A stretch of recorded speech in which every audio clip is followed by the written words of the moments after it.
Hey, what's up? Thanks for checking out my channel. And I also want to say super thanks to all of my recent subscribers. I've really seen that grow and I 100% appreciate that. And yeah, thanks for checking out my stuff. So today, just giving a real world review and opinion on this Glen Moray port cask finish. So Glen Moray is a Speyside Scotch, which if you're not aware of how Scotches kind of work, there's four, some people say five different regions.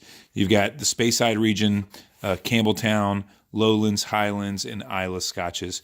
So a little bit debatable on some of that, but that's what I really think of it. So the Speyside, in my opinion, is kind of a pretty standard Scotch with I don't know, myself, maybe a little bit more of a spirit taste versus like certainly the Islay Scotch has more of a peaty taste. So Speysides I think are really good standard mainline Scotches. This Glen Moray is especially their entry level stuff is pretty basic stuff. You can get a basic bottle of Glen Moray, still single malt, and like the $22 to $25 range in most places in the United States, at least. This caught my eye. It was just on sale at my local little package store for $29. I don't know if that's a good price or not. That was in East Tennessee, but for $30, I thought it was totally worth a shot. And I've already opened it and tried it, so spoiler alert. It's interesting. I just want to give my reaction to really tasting it on a fresh palate. So this is finished in a port cask, so like a tawny port cask, which is going to add some fruity flavors to it. They finish it off whatever way they normally do. Let's just even see what they say right here. Glen Moray Distillery has been producing single malt scotches since the 19th century. Blah blah blah. Capital in Elgin, capital of Speyside. They don't even actually say anything special about that on the. Wait a minute. Whoa. Whoop. We're having a camera malfunction. Yeah, finished off 8 months in port pipes. So anyway, starts off with American oak barrels and finish off for 8 months in port pipes. I don't know what port pipes means, but anyway, let's just actually get right into it. Why don't we? So got my little Glencairn glass here. Now, first and foremost, and my lighting is not perfect in here, but let me just tell you that the color of this is very rosy in color. It's just got this almost rose gold color that I just actually really like. It's fascinating. I wish I should have maybe had some other Scotch to compare the coloring to, but there is definitely some kind of extra little tint to this. And just to take a nose of it, like right off the bat, you can tell it's going to have some sweetness to it. I am not a super hip, fancy spirits taster with all the different, being able to tell all the different notes and know this has vanilla and hints of fig and prune juice in it or whatever, although that is pretty fun to try to develop more of, and I try to get a little bit better over time.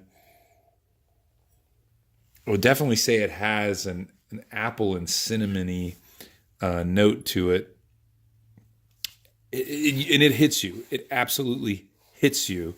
No doubt that it is going to be sweet. So let me just go ahead and take a nice swig.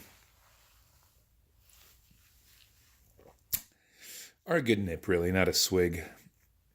Wow. It is a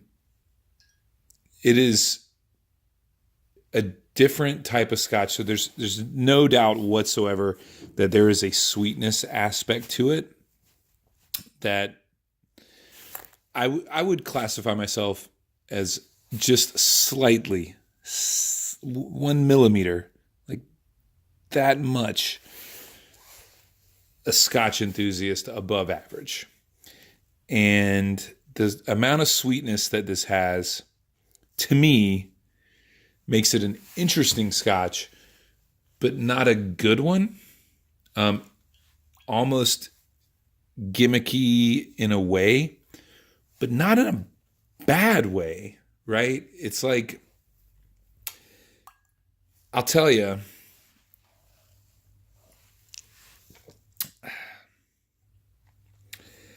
it's very fruity. It's very, well, I say fruity.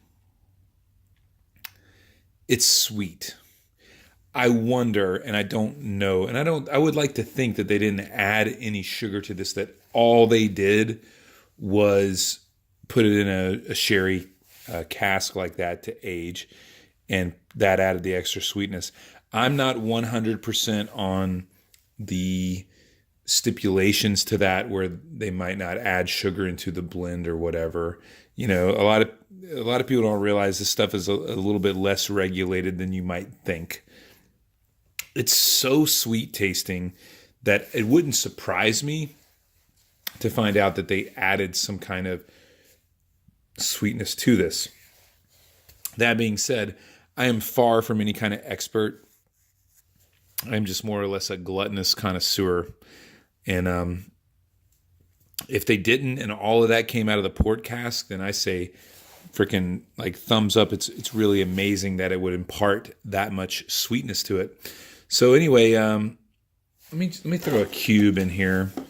I personally love Scotch neat. I also love Scotch good whiskeys and bourbons also, with just one cube that I will then drink like right away and not let it get too diluted. And I also like the temperature to go down a little bit. And let me just tell you, for anyone out there, I'm talking to you potentially, that the best way to drink Scotch, whiskey, bourbon, or anything is the way that you like it. And I happen to like it neat. I happen to also like it with just one cube.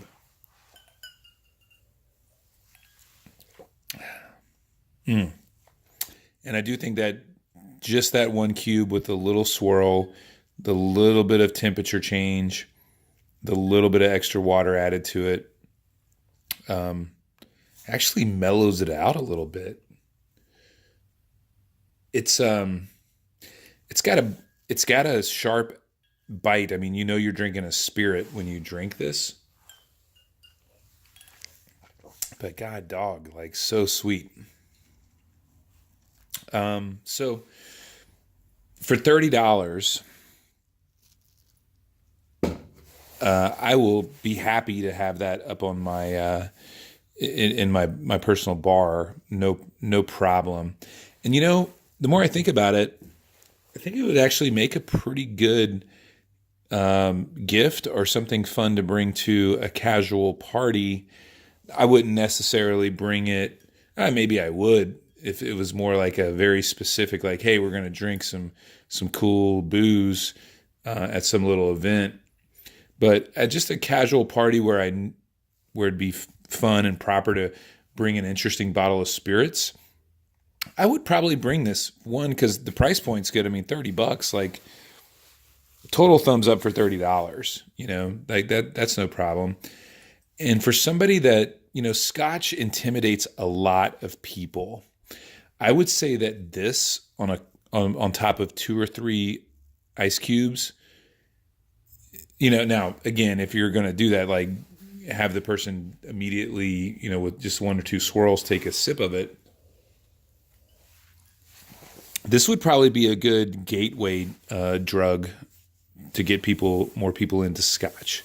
If you got somebody that is definitely enjoys a good drink, but maybe they're intimidated a little bit by Scotch, maybe, you know, you can't hit somebody with a Lafroig right off the rip and expect them to like Scotch, or maybe you can. That's somebody that just is a Scotch drinker and didn't know they were a Scotch drinker. But for the most part, Scotch does intimidate a lot of people because of the strongness and just the nature that you typically drink it without any kind of mixer.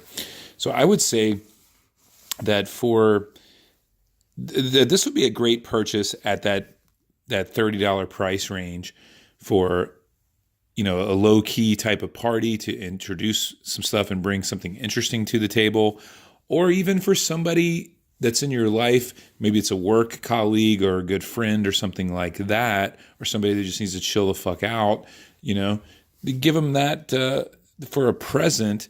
It's a nice little introduction, especially if they're a little weak in the knees about heavy spirits. So I'm like, hey, put this on the rocks, give it a try. You might like it.